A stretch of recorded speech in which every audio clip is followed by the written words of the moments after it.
Welcome back to our fashion how-to series. This is the last video of this intermediate series, and in this video I'm going to show you how to make a lined round patch pocket. So here we have our samples.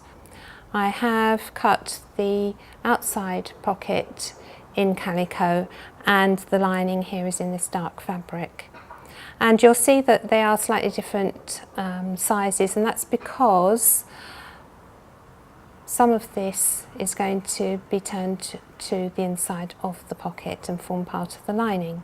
Place the lining on top of the pocket, and we are going to sew along this edge with 1 centimetre seam allowance, leaving perhaps 5 or 6 centimetres gap in the middle for turning through, and I'll explain a little bit more about that as we go along. So pinning with 1 centimetre seam allowance. Don't forget, it's a good idea to just check that with the tape measure, just to make sure that you've got the right measurement. And we're just going to sew, as I said, with about 5 or 6 centimetres gap in the centre. And we're just going to back tack.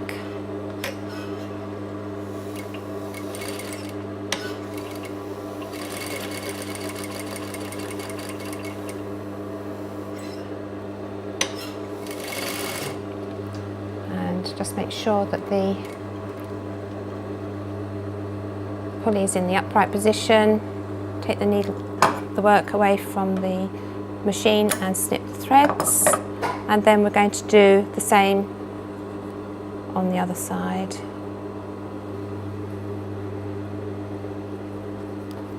Hold on to those threads, back tack, take the pin out.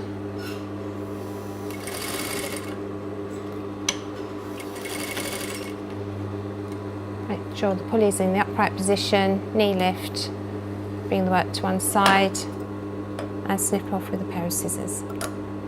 So here you can see we've left a gap here, and that's because in a little while we'll just be turning through that gap. So here we have the round patch pocket with the lining attached, and we're just going to press the seam allowance towards the lining.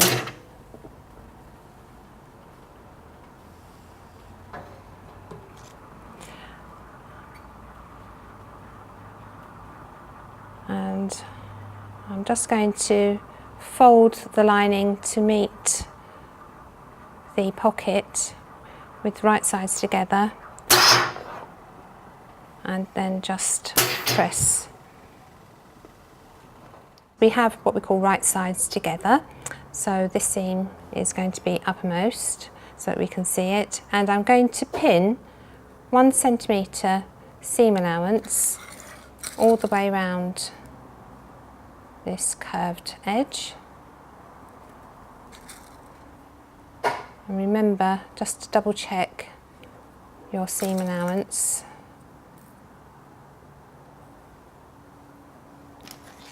As you go, that it's 1 centimetre.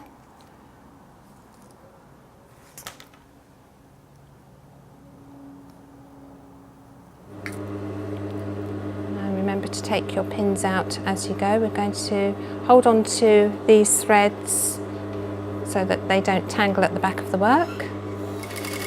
Just going to back tack.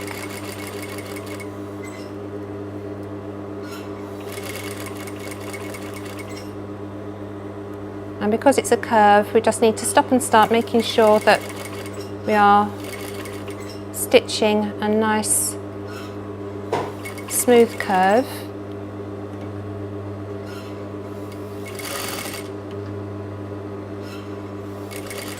And it all comes with practice.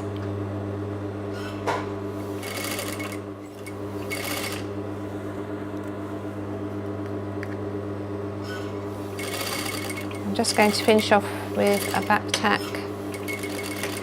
making sure the pulley is at the top, raising the presser foot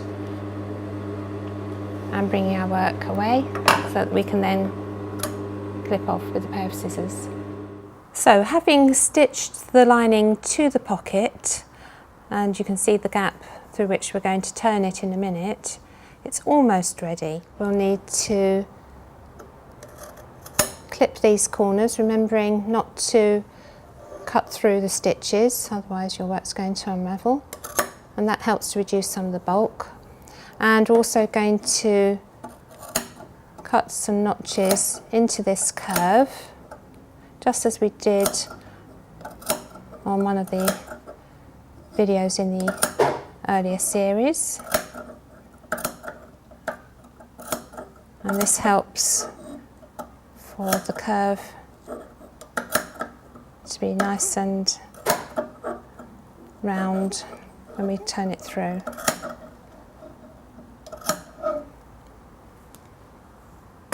So we're just going to open up this area, and I'm just going to turn the pocket now to the right side.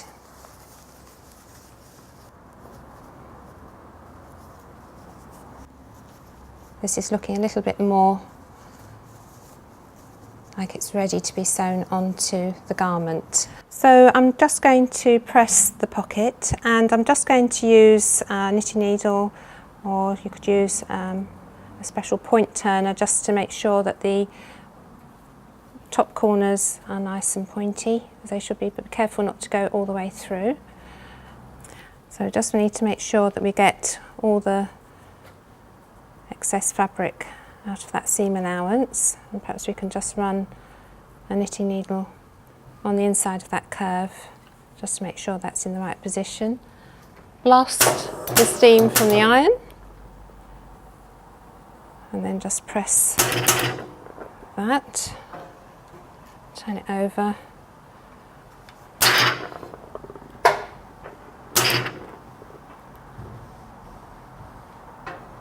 We just need to close this gap now, and we're going to close that by using a hand stitch called a slip stitch. I'm using a red thread here, so you can see it against the calico and the dark lining here. So, and just remembering that I am left-handed, so you'd need probably to start from the other end being right-handed. So I'm just going to start by doing 3 stitches in the same place just to secure. It's going to be a little bit different to the blind stitch that we did on the straight hem, in that we're going to, yes, take up a little thread from the calico, and then we're going to go across to the lining. And where the thread comes up into the lining, we're going to go, instead of going forwards, we're going to go straight across, take the threads from the calico, and in one movement pick up some threads from the lining. And then we're going to carry on until we get to the end, just making sure that we can't see any stitches on the right side of the garment or pocket.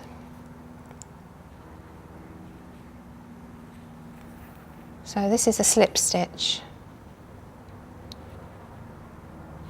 And again, with practice, you'll be quicker and neater and more accurate, and it's a good idea to keep practicing those skills.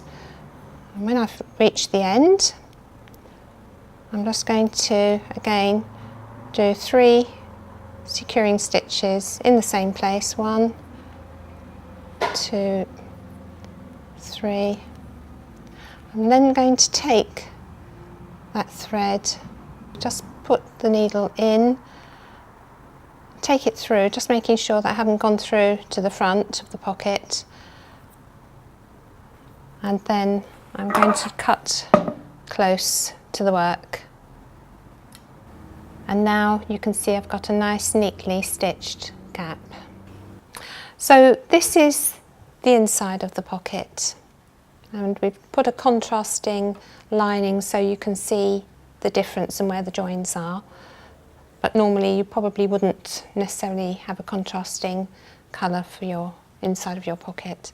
So I'm going to now put this onto my garment sample, and in normal circumstances there would be perhaps drill holes or other markings to show where the position of your patch pocket will be. So when you're happy with the position, we can start putting pins in, just as we did with the shaped unlined pocket. And just start at the top, so we get that into position first, and then we can start putting some more pins in. So now I've finished pinning my patch pocket onto my garment sample, and you'll notice that I've also marked with pins 2 centimetres, because just as I did when attaching the unlined shaped pocket, I'm going to start from this point and go up and then down as I stitch around, and then come back to this point to finish off. So we're going to position the needle where the pin is and take it out and release the knee lift, and I'm going to sew probably about 4 or 5 millimeters away from this edge. And if you can see, just as with the shaped unlined patch pocket, I'm going to use this edge of the foot as my guide, keeping that in line with this curve. So we're going to go backwards first and then release the bar to go forwards, and I'm just keeping this edge of the foot against the outside of the pocket. Because we're going round in a curve, we just need to stop and start and just make sure we're positioning the work so we've got a nice, accurate and smooth, neat top stitch to our pocket.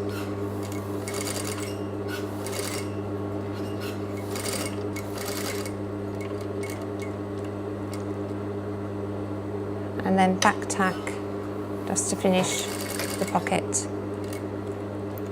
And we're going to make sure the pulley is in the upright position, knee lift, and take the work away from the machine. Snip off the threads, turn off the machine. I'm just wanting to neaten the threads on the front rather than cutting them off. And remember, if you turn your work to the back and pull on the bobbin thread, a loop should form, and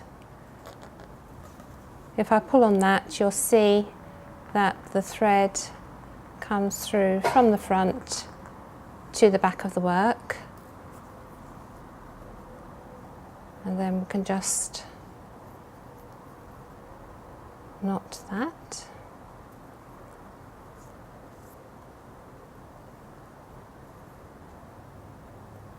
And snip that off with a pair of scissors. Already taken this one through, so I'm just going to knot it.